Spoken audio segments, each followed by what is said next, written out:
Hey everybody, it's Jack from Cultaholic.com, and you know what time of the week it is. It's Friday. Gotta get down on Friday because it's time for my wrestlers of the week. That's right, and man, we're rumbling towards the end of the year and it's still very tight in the league table. But before we get onto the league table at the end of this video, we've got our 10 wrestlers of the week to talk about. And before we talk about our 10 wrestlers of the week, we've got to throw in some honorable mentions as well. My honorable mentions this week, well, some of them are from Survivor Series, the likes of Sasha Banks and Asuka, who had a pretty damn good match, just not quite good enough to crack the top 10 this week. Drew, who put in a good performance but couldn't quite beat Roman. Also the Street Profits with a big win over the New Day as well. Riddle and Sheamus, good match on Monday Night Raw, but there were a lot of good matches this week, so it's been really difficult. Also a special shout out to Kaito Kiyomiya over in Noah, who had one of the best matches of the week, but in my opinion, a bit of a disaster for him in terms of the result. He lost the match, which means that we're probably not going to, we're not going to see him on the top 10, but we might see his opponent. We'll keep you posted about that. And a final honourable mention to Trent Seven in NXT UK for his losing performance in the final of the Heritage Cup, which of course he didn't win. But again, we might find out who did. Stay tuned, guys. This year has been a disaster. But now on to number 10 this week, a slightly more familiar face and still the Universal Champion, although of course his title wasn't on the line at Survivor Series, but he managed to come out victorious nonetheless. It's Roman Reigns, the head of the table. Roman of course took on Drew McIntyre in that main event of Survivor Series this past weekend and beat Drew despite Drew coming out with his sword. So that's an intimidation factor right off the bat. Roman did not care. He was his usual cocky, extremely arrogant self, but very captivating and entertaining with it as well. But that doesn't mean that Roman beat Drew clean, not by any means. He got a big assist from Jey Uso actually, who previously in the night he had banished from the Anoa'i family table after he lost in that men's Survivor Series tag team match. But Jey made amends, running out, helping Roman win the match, which he did, choking out Drew with that guillotine. Now, of course, Drew didn't get pinned or submit, so I guess you could say the finish protected him slightly, but in the case of Roman, I mean, he is the top dog, no pun intended, so I think it was no surprise really that he won this match. Also, I have to say that for the first half of this match, I would never have dreamed that either of these guys would get on the top 10 this week. I thought the first half of the match was very slow, very ponderous, very full of itself as well, like trying to create a moment when really there hadn't been that much build, to be quite honest with you. But the second half of the match really picked up, really escalated, and it was that old cliche, it was a game of two halves, but if you apply that to wrestling, that's exactly what it was here. I'm very excited for what Roman does next, because I feel as though a feud with Daniel Bryan is on the horizon after Bryan beat Jey Uso on SmackDown, but we'll have to keep an eye on that and see where it goes. I've got high hopes though. I mean, Bryan versus Roman, especially babyface Bryan versus heel Roman, I mean, it's what the fans in 2015 were dreaming of. Number 9 now, we're going over to New Japan, and we're going to talk about one of the young lions, not Gabriel Kidd, who of course we know from WCPW, but shouts out to him, he's doing a phenomenal job over there. We're going to one of the other young lions, Yuya Uemura. Now Yuya is arguably, you could say he's the best of the young lions, not in terms of any one particular facet of his offensive ability, but in terms of selling and drawing sympathy. I think he's a very natural babyface. He's awesome when he comes up against a more experienced person who just kicks the crap out of him. And then he's got a fiery comeback too. He never really wins. He's kind of a loser at the moment, as all of the young lions are at the start of their New Japan stint. But Yuya got a lot of opportunities to show what he could do this week. He's taking part in that Best of the Super Juniors tournament, the slightly shortened Best of the Super Juniors tournament, but travel restrictions and all that sort of thing have given some unlikely figures a chance to shine, and Uemura is certainly one of them. He took part in 3 matches this week in the tournament. 3 decent to good matches. They were all of a high standard generally, I'd say. He lost all of them, obviously, but the variety of his opponents and the emotion he managed to get into each of the matches, despite a weird setup in the ring and quite a sparse crowd, it was very, very good to see. It's promising signs for Uemura. Now he took on, who was it? Desperado, who I've said is the favourite of the tournament, then the divisional champion, Taiji Ishimori, and then the ace of the division, Hiromu Takahashi. 3 very experienced, very, I guess, heavy favourites in these matches. And yes, Uemura lost all of them, but occasionally in these 3 matches, there were little moments where it seemed like Yuya might do it and might actually pull out a big victory. So I have no doubt that when Yuya eventually turns the corner and does get a win over a more respected, more experienced foe, the response is going to be phenomenal, or at least I would think that. but sometimes that's not quite how New Japan works. Instead, what typically happens is the young lions lose and lose and lose and lose and lose and lose, and then go on excursion somewhere, find themselves, find their gimmick, come back, and suddenly they are a regular member of the roster. They are transformed, they're like a butterfly emerging from a little young lion cocoon. They're a butter lion. That was a weird one. And often, I don't know really too much if they even get many wins before then. Do they get any wins? Sho and Yo might have before they went off to Ring of Honor. But once travel is open again, once Yuya can go and find his fortune somewhere, I'll be very interested to see where he goes. Often, New Japan Young Lions go to the UK, the States, or Mexico. I think they're the three main ones really. I can't think of anywhere else they usually send them. And you know, that can often infer what happens to them. Tetsuya Naito, for example, later on in his career actually, went on an excursion to Mexico and came back as the Tetsuya Naito we know today. It can signify a complete character transformation, and I'll be very excited to see what happens when this happens to Yuya. Now on to number 8, and from the division's most promising young lion to the division's top dog, to the ace of the division. Despite not being the champion at the moment, he is still the biggest star of the juniors in New Japan. It's Hiromu Takahashi of LIJ. Like Yuya, Takahashi took part in 3 matches this week. One of them, in fact, was against Yuya, as we've just mentioned, which he won. But he also had matches against Doki and against, I want to say, Desperado? No, it wasn't Desperado. He lost to him last week. I've just checked, and it was against his stablemate Bushi, which he managed to win. He beat Bushi. That took place like a week ago, so forgive me for not quite remembering. But Takahashi, I mean, he's really been holding together a tournament that hasn't blown people's socks off in quite the same way that Best of the Super Juniors tournaments usually do. But Takahashi's still rolling on. He's very much missed a consistency here. I mean, all 3 of these matches had a very different dynamic, and yet he was able to really thrive in all 3 circumstances. So first of all, he had Bushi, his stablemate. There was a lot of mutual respect between the two, but also a lot of one-upmanship. I'd suggest that was probably the weakest match of the 3, but then he moved on to possibly the strongest match of the 3 against an unlikely figure in the form of Doki, the kind of renegade of the New Japan roster, really. He wrestles a very different style to everybody else, slightly more trashy, a little bit, you could argue he's maybe a garbage wrestler, but you know, he's refining his style, he's becoming more of a New Japan roster member, but without losing that edge.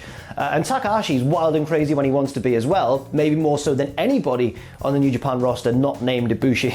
So I think that Takahashi really matched him like for like here, Doki, and it proved to be quite a thrilling contest. Maybe the best Doki match I've seen since his recent New Japan run began. And then finally Takahashi went on and faced Uemura, the young lion, and beat him as well, but did give him quite a lot. Did give him quite a lot of offense considering he is a young lion, and realistically Takahashi could have beaten him in a couple of minutes and nobody would have really batted an eyelid. But he gave him quite a lot. Yes, he came out with the win, but I think it was still a very good performance from both men. So there we go, Takahashi gets 3 points for just a steady performance this week. 3 matches, all of decent quality to great quality, and I think that shows just why he's such a valued member of the New Japan roster. Now let's push him, and let's do away with all this weight division nonsense, and let's get him that heavyweight title. I don't think they'll do it. Number 7 this week, we're going over to NXT UK, where we saw the final of the Heritage Cup. And who should win the Heritage Cup but this man from Spain, A-Kid. Now, A-Kid was matched up against a really good opponent here in the finals, Trent Seven, who I did give an honourable mention to. The reason I think it worked so well was because Trent's a bit bigger. Trent's bigger than A-Kid. He can dominate him a little bit more, thereby being sort of a de facto heel, despite not really being a heel. And in fact, Trent was a massive babyface after this match, giving the title to A-Kid, and basically showing him a lot of respect. But what I will say is that Trent did a good job of managing to get sympathy for A-Kid when he was on top in the rounds. But then when A-Kid was coming back, Trent's also brilliant he's one of the best sellers of a submission that I've seen in wrestling today, I think. We've seen that before in the whole feud between Mustache Mountain and the Undisputed Era. A-Kid is a bit of a technical marvel when he wants to be. He's a very perfect little wrestler. There's nothing that he's really bad at. He's good at all the bits. And when he puts them all together, he can have some really special matches. We've seen that against the likes of Zack Sabre Jr. and Will Ospreay when I think he wrestled them both in his home country of Spain. So with these two forces colliding, it was a really back and forth contest, and I was genuinely excited to see who won, and I wouldn't have been disappointed with either result. But I think giving the win to A-Kid is perhaps a better booking decision at this stage from NXT UK. Giving it to the younger guy, the guy who is perhaps less of a name to a lot of people watching than Trent Seven, who has featured quite heavily in NXT UK since its inception. And I think that him putting A-Kid over is probably a good decision. NXT UK have given themselves a good chance of making a bit of a new star here. Now, before I move on to the next entrant, because A-Kid wrestled really well and he fully deserves his 4 points, but I do need to mention the rounds format. Now, I know that the rounds thing is very inherently British and everybody sees it as like an old school kind of thing, but I feel like it didn't really work. In modern wrestling, when it's fast-paced and stuff, I feel like you give wrestlers a lot more freedom when it's just a normal singles match. Had this just been a tournament of standard singles matches, maybe it would have got a bit less publicity because of the unique nature of it, but I feel like we would have seen a better quality across the board. And that's not to say the creative and fun matches can't be had with the round system. I'd say this final was certainly a creative and fun match, but all I was left thinking after it was, yeah, but how good would that have been if they didn't have any rounds and they just went for 20-25 minutes? Do you know what I mean? Anyway, I still have to give major props to A-Kid. It's a big win for him, a big step in his career. Maybe NXT America are looking at him as well, who knows? And we'll see where he goes from here. Good week for A-Kid. Now it's time for number 6, and number 6 this week, we're going over to DDT, because just when you thought tournament season was over, DDT have cropped up with a tournament of their own. We've seen tournaments in New Japan, All Japan, Noah, everywhere, Dragon Gate. We've seen tournaments across the board. I don't know if all of those promotions actually had tournaments. Stardom, they definitely did though.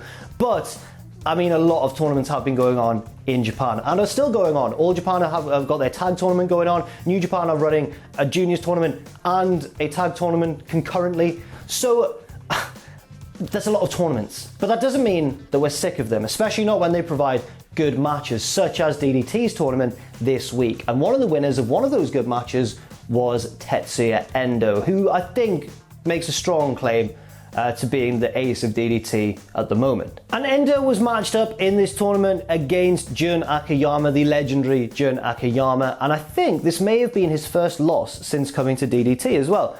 So it's a huge win for Endo. It is just one win in a tournament with a round robin format, so it's not, you know, it's not as big as like a major singles win in the main event of a pay-per-view for a title or anything, but it still counts for something. And also the match was just a really good one. Akiyama is still brilliant and can still go at a top level in wrestling despite having done it for a lot of years now. And Endo, I mean, he's not the youngest either. He is 29, but Endo is working with almost a decade of in-ring experience, and that really showed in this match. Himself and Akiyama did a really good job of, first of all, not going too long. The match was only about 14-15 minutes long, which I think was right. I think if this had been drawn out and more of an epic, they could have robbed themselves of a lot of stuff they might do in matches down the line if they start to have a feud. And also the shortened nature of this match, slightly shortened, made it a very compelling little fast-paced encounter, relatively fast-paced by the standards of a Japanese main event. So I found it very compelling. It was a big win for Endo as well, you can't dispute that, and he may win the tournament. I don't think he will. I think they'll use the tournament to elevate somebody else. There's a lot of interesting figures in the tournament.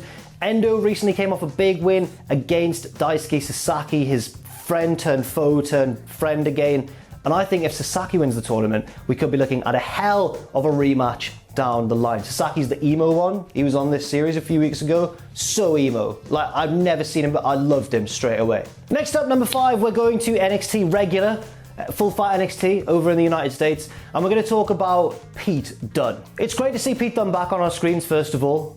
Very captivating to watch, as always, really. And now he's part of Pat McAfee's exciting new heel stable alongside Oney Lorcan and Danny Burch. And a mystery man as well, but we don't know who that is yet. But he helped Pete Dunne pick up a big win this week in his excellent main event match. That match was a ladder match against Kyle O'Reilly, who should have got an honourable mention. I always forget one every week, at least one. Kyle O'Reilly, honourable mention.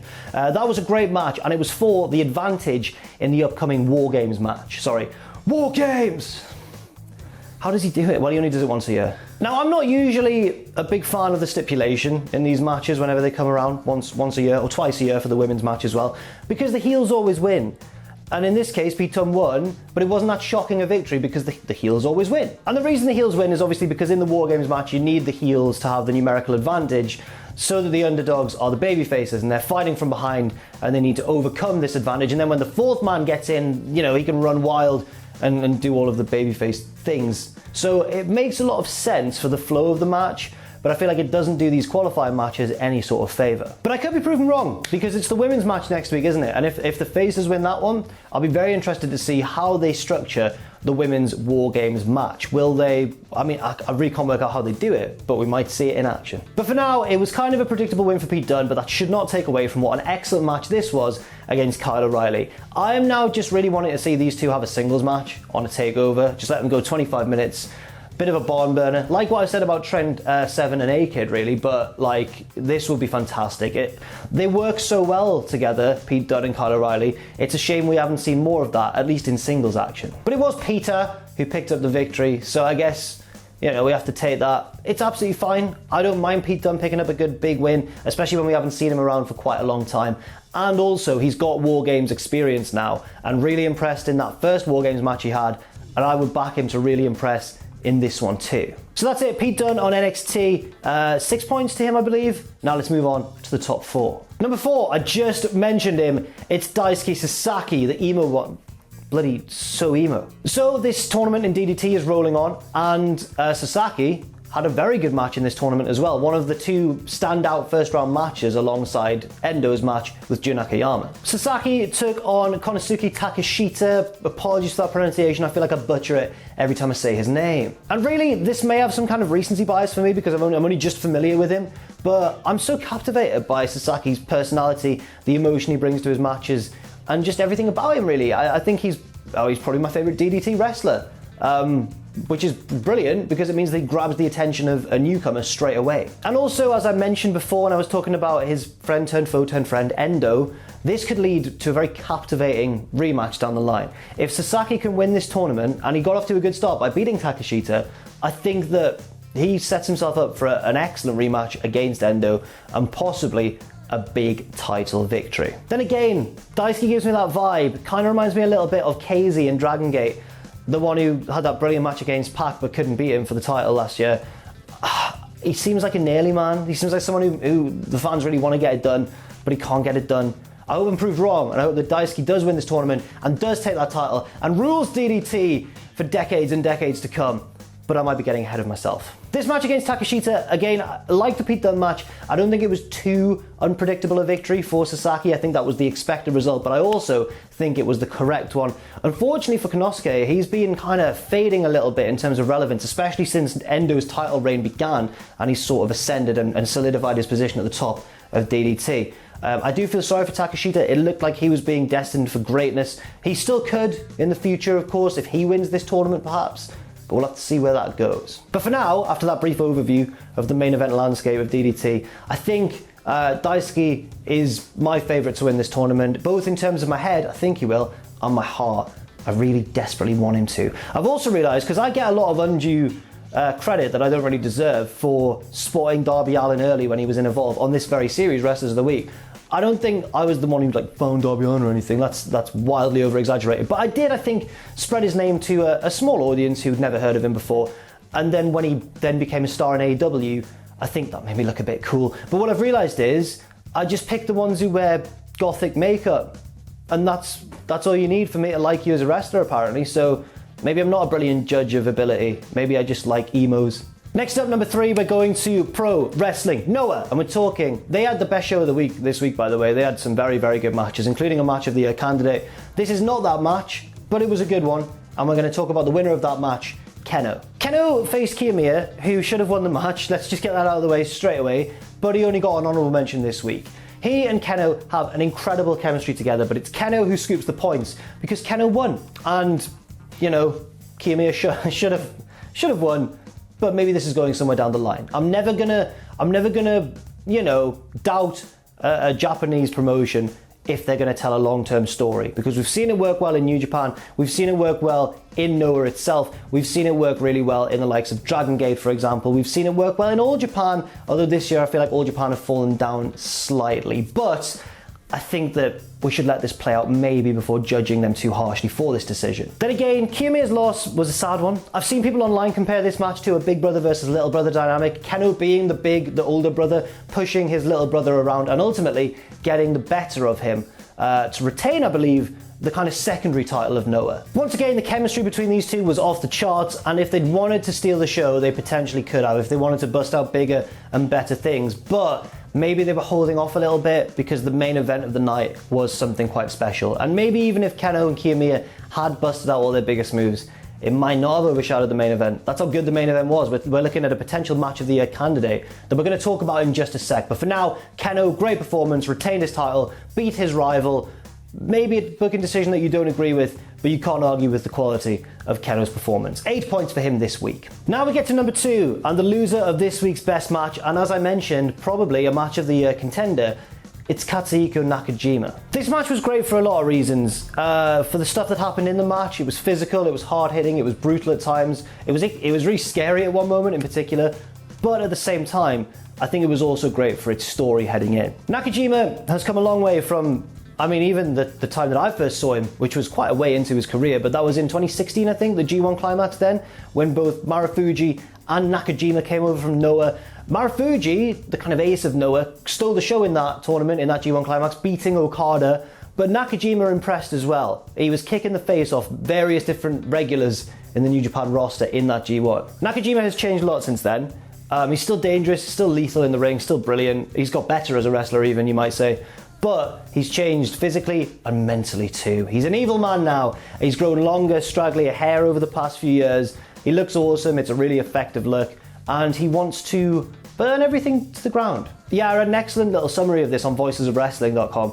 They talked about how Nakajima basically wants to burn down Noah and rebuild it in his own image with him as the champion. This was his big chance to. A lot of people picked him to win this match as well, but he couldn't get it done.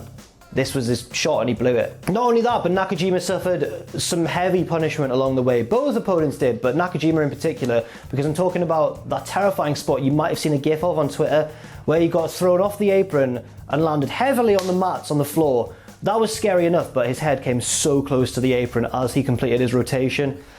It was a very scary spot. That was near the start of the match. Nakajima had a lot of offense after this, but so did his opponent, who came back and ultimately did manage to beat him and kind of stop. It was a good versus evil thing, and he kind of stopped the forces of evil in its tracks. But a little guilty part of me, and I suspect a little guilty part of many people watching this match, kind of wanted the heel to win, just to see what he would do next. But now we must move on to his opponent, still the champion of Noah, and the hero of the day. He saved the promotion. He didn't let Nakajima burn it down. Not literally, this wasn't some kind of Kane Austin fire-based stipulation. Anyway, it's Go Shiozaki. Shiozaki's the big hero. He won the match. He overcame a lot of punishment in this match from a very dangerous and twisted opponent, and he did so for his home promotion. He did so, look how proud he is to wear that t-shirt. What a cheeky man. But he did so in a very brutal, very hard-hitting, very excellent match as well.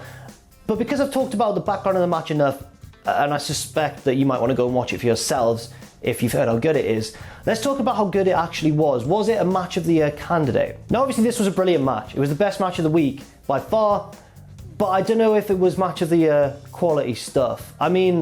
It was very, very good, but there was a scary corner botch at one point, for example, where both men nearly tumbled to the floor. Luckily, they managed to save themselves and carry on. And all the bits in between were excellent, but there were one or two little moments like that, stopping it from being even better than it already was. So I'd maybe hesitate to give it match of the year contender status right now. Or at least that's what I thought at first. Then I reconsidered and thought, the way that 2020 has been means there's a lot less obvious match of the year candidates out there. So I think that maybe almost by default elevates this match into the realm of match of the year contenders, just because it was so good and because there's not been that much wrestling. When we're looking at other obvious candidates, I'm probably going to miss one out here, but we're looking at the likes of, for example, Ilya Dragunov versus Volta in NXT UK. That's going to be near the top of a lot of people's lists, I'm certain. We've got my personal favourite, I think, so far this year, which was Hangman Page and Kenny Omega versus the Young Bucks when Page and Omega retained their tag team titles. That was a phenomenal tag team match. There's various different matches, and I'm already struggling to think of more. There have been a few in the G1 that were excellent as well, but on the whole, it's been a difficult year in terms of match quality because there's been less wrestling. But that's fine. I think that's fine. I think that's understandable. I think, in fact, the fact that we've seen a lot of exciting wrestling and a lot of exciting storytelling in wrestling is something to really commend for the entire wrestling industry, because it's been a very difficult year. And I think that Go Shiozaki here did his part, more than did his part, delivering his own Match of the Year candidate alongside Nakajima and winning it as well, and keeping his belt and saving the promotion and doing all the right things. He might lose it like straight away in his next match, but I've given him a big speech there, so I hope he's taking that on board. Anyway, congratulations, Go Shiozaki. For the first time, I believe, you are my Wrestler of the Week. Now, let's take a look at that league table. So as we can see by the top of the list, we've got Cody, we've got Shingo, we've got Drew, we've got Endo from DDT, all in the mix. But the second and fourth place men are most important to me at the moment because it's Jon Moxley and Kenny Omega. And either one of those men could feasibly be sitting atop the Wrestlers of the Week league table as we head into December because, of course, they have their massive title match on Dynamite next week. I can't wait to see what happens. I'm sure a lot of you can't either, but we will have to wait until next Friday to see how the points are shared out. And that is it for this week. Thank you very much for watching Wrestlers of the Week. I've been Jack from Cultaholic.com. Leave your thoughts and opinions in that comment section down below. And stay safe out there, of course. Stay positive, and I'll see you very soon.